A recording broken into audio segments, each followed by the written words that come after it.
What is this? 27 games. Oh, it doesn't have the record. Hold on. So that'll be 12 and 15, right? 12 and 15, correct. Yeah. All right, I was saying like 12 So they're third in the Eastern Conference. So they would looks like they would probably be making the playoffs right now, but they got to continue to play this way, obviously. So yeah, 12 15 record making the playoffs is crazy. Yeah. Well, what is there only 12 teams in the league? I think. Yeah. Yeah. So we get it. I mean, when you say it out loud, you're like, wait, what? Yeah. Third seed in what? How many teams is it? Yeah, Kelsey Mitchell is a beast too. So I mean, they have a good team. It's just a function of kind of getting comfortable with the professional game. That team getting able to, get its chemistry right, and her understanding, just how different things are, and how she's going to run this. But you're really seeing she has come out and she's playing well. Now, again, the turnovers, man, the turnovers got to stop. Yeah, but it's a little bad. Yeah, but she tries a lot. I mean, yes, she does, and she has a ball in her hand all the time. She's this off season too. Yeah, she's definitely just trying a lot of things. It's her first season. I think this off season, after she has a full off season, like we're probably going to see a little decrease in her turnover ratio next year. Right. Only cooking season. Linda's kitchen. Oh, that's classic. That's classic. Steve Thirsty, man. Steve Thirsty, man. But yeah, once she gets a hold on the turnovers, I think that it's going to be serious. And I tell you what, though, she's got 2 more years before Hannah Hidalgo and what's shorty name from USC? You know who I'm talking about. Oh yes, my light-skinned girl. Yes. I can't believe I forgot her name. Oh man, it's off the tip. It was. Yes, I can't believe, but she's got 2 years before they hit the league, so she better be in peak form when that happens, because they are coming and they're coming to kill. Hey, what's my girl? Because she's training with our old trainer from the Lakers. Oh, Phil Handy? Oh, okay. Handy. Yeah, I can see that. I can see that. Looking up the roster right now. Juju Watkins. There you go. Jesus. How I forget Juju. Boy. That's the one. Juju is Juju. Man, that kid is sick, man. Problem. Yeah. And then she working with Phil Handy. Yeah. So she might coach the league next year. Oh, well, she still got 2 more years. She was only a freshman this year. So I'm saying she's gonna torch the league next year. I mean, the college league, not the WNBA. Oh, okay. Yeah. I got you. Yeah. So, side note: Justin Fields' sister is going to be a freshman playing basketball in Michigan next year. Wow. He's like, so. Yeah. No, I mean, but I say that to say because USC has moved into the Big Ten. So Juju Watkins. Oh yeah, that makes sense. Yeah. That's what brought that to my mind. Gotcha. Yeah. But yeah, man, Caitlin definitely did her thing, and I'm really excited to see where that goes from here, and also how that affects or continues to affect the WNBA, man. So yeah, you got any more thoughts? Obviously it's pushing it, it's affecting it already to where we got folks wanting to boycott the Olympics because Caitlin Clark isn't playing. That's crazy. So I think she's already pushing it to a different stratosphere when you look at it from that perspective. Because I think they were also pulling out numbers of the WNBA, the viewer rate the attendance rate at the Olympics. I guess we had like one of the lowest showings when it came to our women playing. Crazy, right? Yeah, and it was like, shit, if Caitlin Clark was there, it would have been a different story. So I'm like, all right, this next Olympics. Because she wouldn't have been getting the minutes like that. Exactly. But I think it's just more her being there is the thing. But then they would have still been complaining. Because they'd have been like, oh, why is she there? She not playing. It would have still been a problem. So it was better off that they continue to do their thing. And now when the spots are more open next time around, think about it. Next time around, Taurasi going to be gone. Griner going to be gone. A bunch of them, right? So yeah, you're going to have Caitlin Clark. You're going to have Angel Reese. You're going to have Juju Watkins. Like, that next squad is going to be loaded up again. Yeah. Definitely going to see an uptick in the attendance rate for sure. Yeah, absolutely. Just to see Caitlin rain it from half court. Yeah. All right, let's go ahead and we'll open up the call lines for this. Anybody but Steve. Anybody but Steve. Steve can't get on the call. Steve, he joking, man. Steve can't get on the call. Steve's gonna get us demonetized. All right, yeah, 904-219-8264. 904-219-8264. Go ahead, call in, give us your thoughts on Caitlin Clark and how you see her finishing out this season and what you see for her future. Definitely looking forward to hearing that. I'm definitely loving the uptick in women's basketball, man. The competition, yeah, it's pretty cool. We're getting more skilled basketball players for their sport. I think this is definitely what they needed. They needed Caitlin Clark, Angel Reese, Juju Watkins, all these girls just an injection. Come out back to back. Like, yeah, come on, let's pump it up. An injection of attention. I agree. Yeah. And yeah, you guys are right in the chat. Women's college basketball is super top heavy. Oh yeah. You know what's my question? I'm curious to know if Caitlin Clark is going to affect Iowa's recruiting. Like maybe you see more people going to Iowa now to play ball. I don't know. I mean, maybe because you see her as more of an anomaly than Yeah, that's what I'm thinking. And the coach retired, so I don't know. Yeah, you lose Caitlin Clark and you lose your coach. Because I mean, how many Caitlin Clarks we project coming up in college anytime soon? That's not something you see regularly, right? Definitely. And especially if they look like crap next year, they definitely ain't finna see no uptick. That's a fact.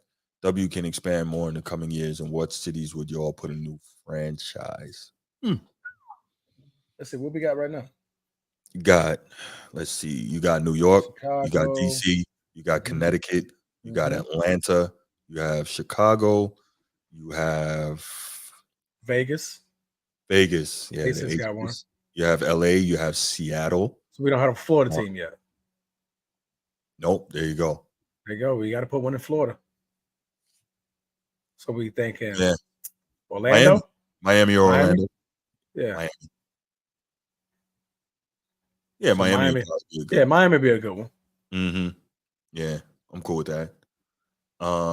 You said this one in Atlanta already. Atlanta Dream. Yep. Okay. We got a DC team? Yes. Okay. DC, Washington Mystics. That's a good question. What about in the Big East? Boston, maybe? Boston or Philly? That would be big market. I mean, Boston is a very, very big market. I would hate that team, whatever they created, but right. Yeah, Boston or Philly, I think. Miami. Hey, mommy. The Miami, hey, mommy. I like that. Sponsored by Pitbull. I like that. Yeah. Hey, so you already got the market for him right now. Shoot, let Juju come and run that team. Oh man, that's funny. All right, well, it looks like it looks like we're not gonna. Oh, Phoenix has a team too. Phoenix. Yeah, Mercury. Phoenix. Yeah, they have a team. Yeah, they got a team. All right, cool. Well, let's go ahead and call it here, man. Looks like we're not gonna get any calls on this one. So, good night, good topics, good interaction from the chat.